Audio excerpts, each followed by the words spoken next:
Assalamualaikum warahmatullahi wabarakatuh. Perkenalkan, nama saya Cika Rahayu Gade di NIM 24650202. Pada video ini, saya akan memaparkan tugas ujian akhir semester pada mata kuliah jaringan komputer. Tugas ini dibuat sebagai salah satu syarat untuk memenuhi ujian akhir semester mata kuliah jaringan komputer. Juga akan membahas gambaran umum Cisco Packet Tracer dengan fokus pada IP address kelas E.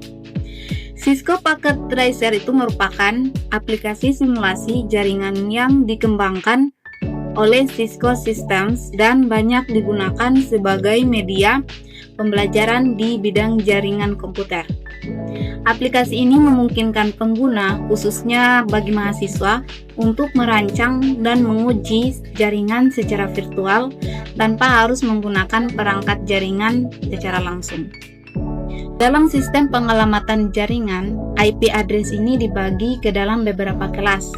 Salah satunya adalah IP address kelas E yang memiliki rentang alamat dari 240 hingga 255. IP kelas E dikhususkan untuk keperluan seperti eksperimen dan penelitian, sehingga IP address ini tidak digunakan dalam jaringan operasional. Melalui simulasi di Cisco Packet Tracer, penggunaan IP address kelas E ini bertujuan untuk memberikan pemahaman mengenai klasifikasi IP address serta batasan penggunaannya dalam jaringan komputer. Oke, terima kasih. Oke, baik, kita langsung masuk saja di Google Chrome, terus kita klik ini ya, Cisco Networking Academy. Nah, terus kita klik paling atas.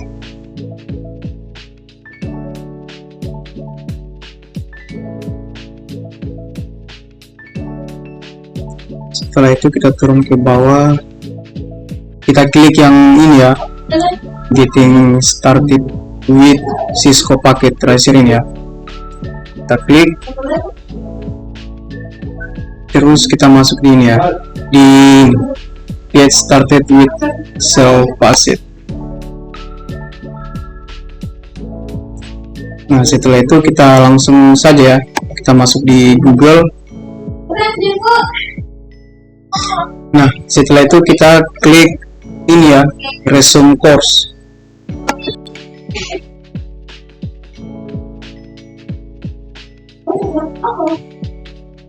Oke, setelah itu kita klik aja link ini, link download sini ya. Kita klik.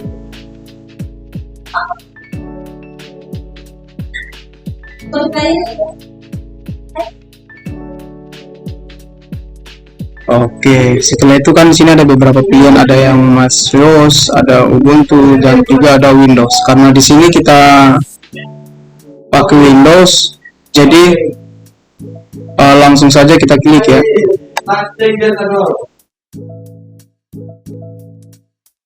Nah, setelah itu kita tekan ini, kita download.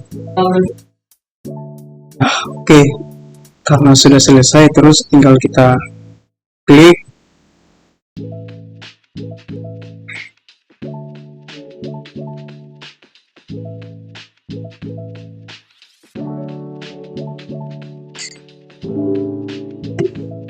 Setelah itu kita masuk. Nah, di sini kita langsung masuk di penginstalan ya. Terus kita tekan ini ya, kita centangin ini. Setelah itu kita next. Ini tergantung di mana posisi kita simpan ya. Setelah itu next, next lagi, next, dan install. Nah, setelah itu kita tekan finish. Apabila sudah selesai, kita mendownload dan install. Setelah itu kita masuk di sini, kita yes aja.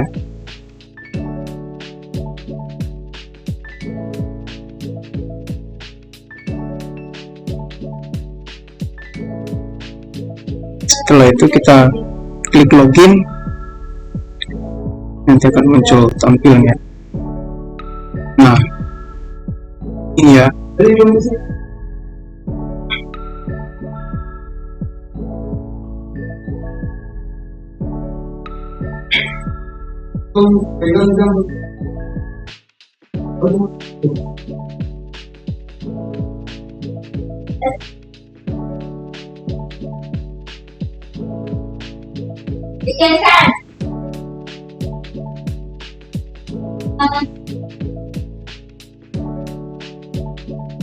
Nah, oke.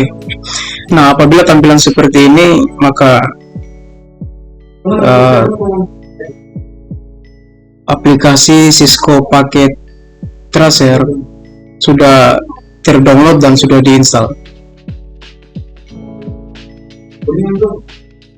Perkenalkan, nama saya Rosini dengan NIM 24650040. Di sini saya akan menjelaskan tentang pengenalan Cisco Packet Tracer, menu utama Cisco Packet Tracer, end device dan network device, kemudian fungsi PC, switch, router, dan server.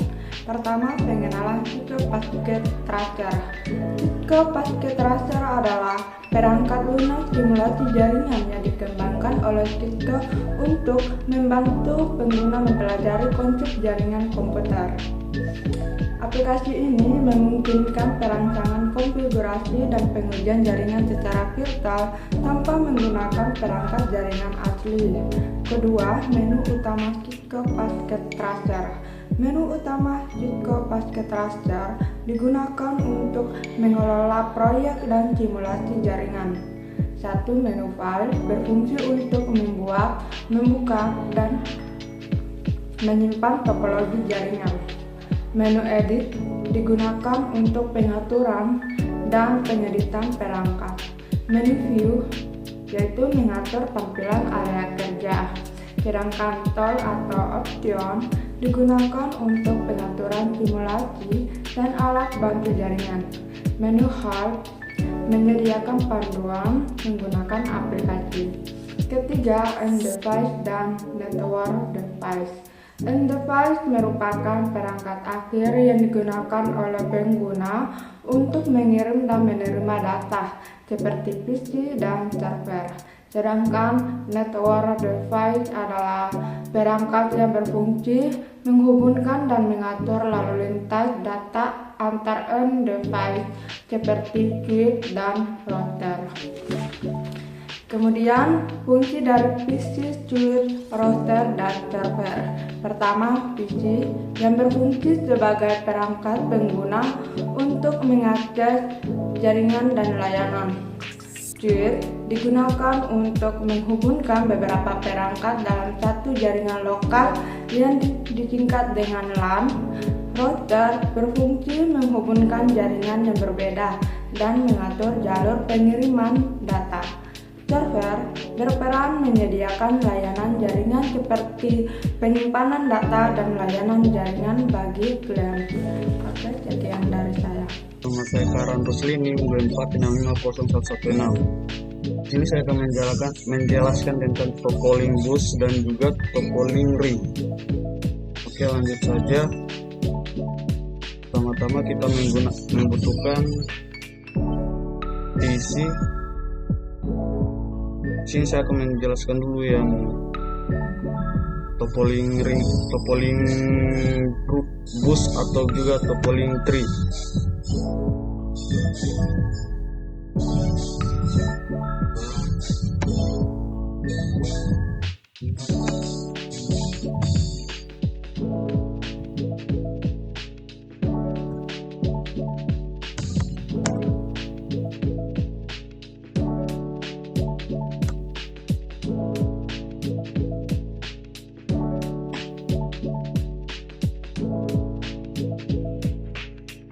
Oke, pakai lagi switch.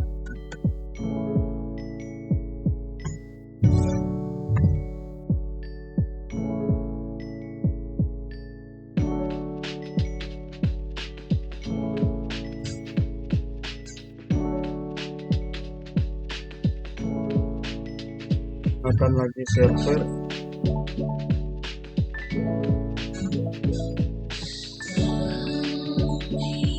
Rapikan dulu.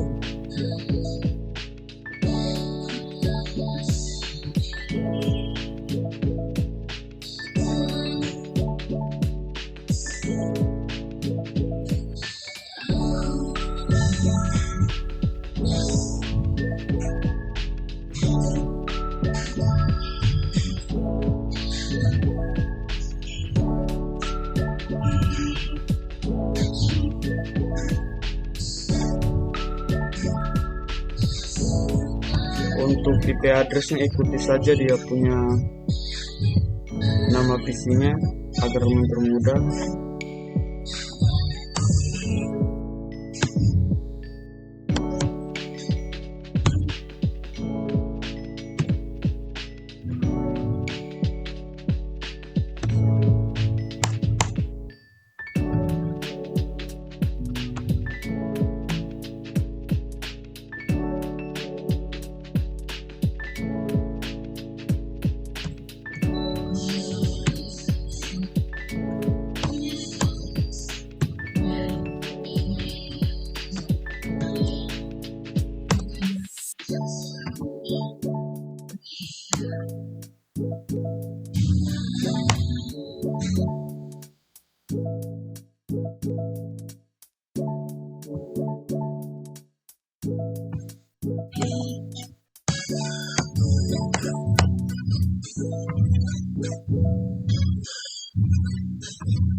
Di sini kita menggunakan kabel strike dulu, atau untuk yang termudah kita bisa pakai yang ini yang otomatis.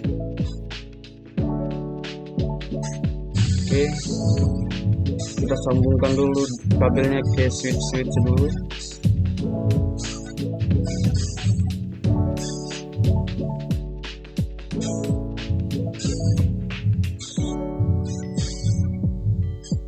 Kita ke PC, kita sambungkan ke switch. Kalau dia muncul tanda hijau yang ini berarti itu berjalan dengan bagus.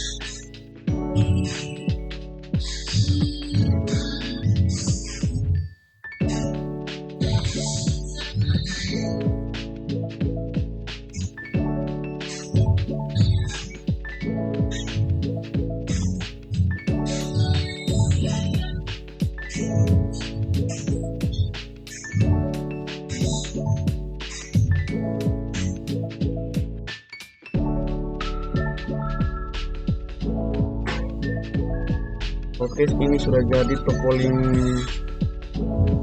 tree-nya atau juga toppling bus. Nanti kalau tinggal mau ganti namanya, ganti nama PC-nya, tinggal cari config. Di sini ada namanya, kita ganti, ubah. Kita bikin satu saja sebagai contoh agar memperpendek durasi.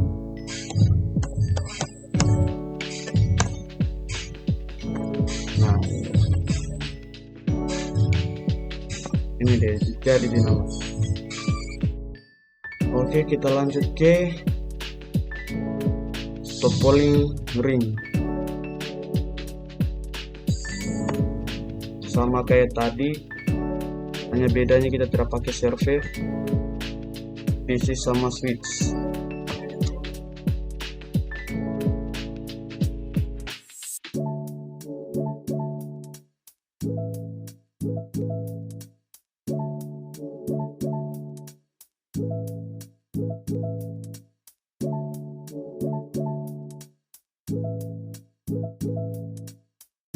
Terus sampai di sini tinggal kita praktikkan saja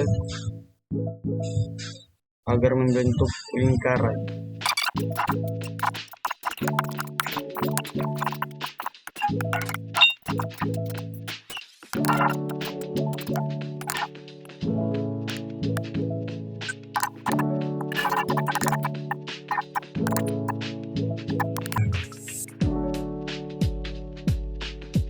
Kita cek ulang apakah ini berjalan atau tidak.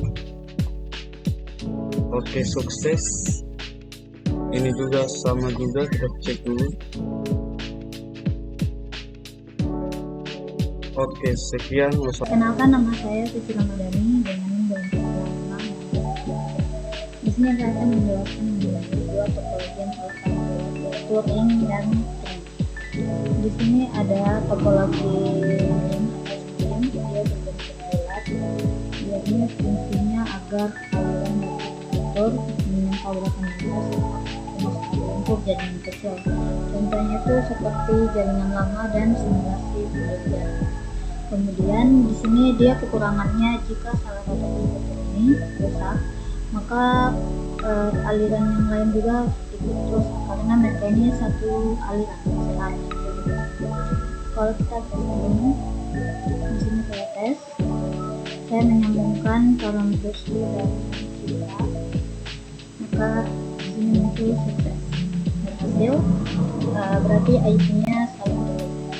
Kemudian lanjut di sini itu, dan kita lanjut di topologi tree. Topologi tree ini dia berbentuk seperti pohon. Dia ini gabungan dari beberapa staf. Nah, lalu topologi ini dia ada satu pusat utama, yaitu yang di tengah-tengah ini. Kemudian jika pusat utama ini rusak, maka yang sebelah kiri dan kanan itu dia ikut rusak juga. Dan jika yang kanan atau kiri yang rusak, maka topologinya tetap berjalan, hanya seumpama yang kanan dia rusak, berarti yang kanan saja yang mengalami kendala. Jika yang kirinya tetap bagus, yang kirinya tetap berjalan. Sama halnya seperti server. Jika servernya yang rusak, tidak akan mempengaruhi jalannya data ini. Paling hanya akses servernya saja yang tidak bisa diakses. Kemudian dia kelebihannya itu jaringannya lebih besar, cocok untuk berbagai kita. Contohnya itu kayak jaringan sekolah per kelas, jaringan kantor juga. Masalahnya juga di sini dia butuh lebih banyak kabel, kemudian instalasinya lebih rumit. Dan jika switch utama yang ini rusak seperti yang saya jelaskan tadi, maka cabang di bawahnya juga hilang. Di sini saya akan testing. Saya sambung wifi dan juga network. Nah, di sini data sudah tersambung dengan ini dan chat. Oke, sekian penjelasan video topologi start dan free. Baik, jadi di sini saya akan menjelaskan topologi yang kami gunakan, yaitu topologi ring dan topologi hybrid, serta cara kerja, kelebihan dan kekurangan, serta alasan mengapa kami menggunakan topologi tersebut. Topologi ring atau cincin adalah topologi jaringan di mana setiap komputer atau perangkat terhubung dengan dua perangkat lainnya sehingga membentuk lingkaran tertutup. Cara kerja dari topologi ring ini yaitu yang pertama, data dikirim dari satu perangkat ke perangkat berikutnya secara berurutan. Cara yang kedua yaitu pengiriman data menggunakan sistem token passing. Yang ketiga itu hanya perangkat yang memiliki token yang boleh mengirim data. Yang keempat yaitu data berputar mengikuti arus cincin sampai mencapai tujuan. Kelebihan dari topologi ring ini yaitu yang pertama, tidak terjadi tabrakan data. Yang kedua, kinerja jaringan stabil. Dan yang ketiga itu setiap perangkat memiliki hak akses yang sama. Kekurangan dari topologi ring ini yaitu jika satu kabel atau perangkat rusak, jaringan bisa terganggu. Yang kedua, sulit menambah atau mengurangi perangkat. Yang ketiga, proses perawatan dan perbaikan cukup rumit. Topologi hybrid. Topologi hybrid adalah topologi jaringan yang merupakan gabungan dari dua atau lebih topologi, misalnya ring star, bus star, atau ring bus dalam satu jaringan. Cara kerja dari topologi hybrid ini yaitu setiap segmen jaringan bekerja sesuai topologi asalnya. Cara kerja yang kedua yaitu segmen-segmen tersebut dihubungkan menggunakan hook, switch, atau router. Cara kerja ketiga yaitu data dikirim melalui jalur yang paling sesuai berdasarkan topologi yang digunakan. Yang keempat, jika satu segmen bermasalah, segmen lain tetap berjalan. Kelebihan dari topologi hybrid ini yaitu yang pertama fleksibel dan mudah dikembangkan. Yang kedua, cocok untuk jaringan besar dan kompleks. Yang ketiga, gangguan pada satu topologi tidak mempengaruhi seluruh jaringan. Kekurangannya yaitu biaya instalasi mahal, desain dan pengelolaan jaringan lebih rumit, dan membutuhkan peralatan jaringan lebih banyak. Alasan menggunakan topologi ring karena pengaturan lalu lintas, data yang teratur dan terkontrol. Alasan utamanya yaitu menghindari tabrakan data, sistem token, membuat pengiriman data bergiliran sehingga tidak terjadi kolision. Yang kedua, kinerja stabil. Kecepatan jaringan relatif konsisten meskipun jumlah pengguna meningkat.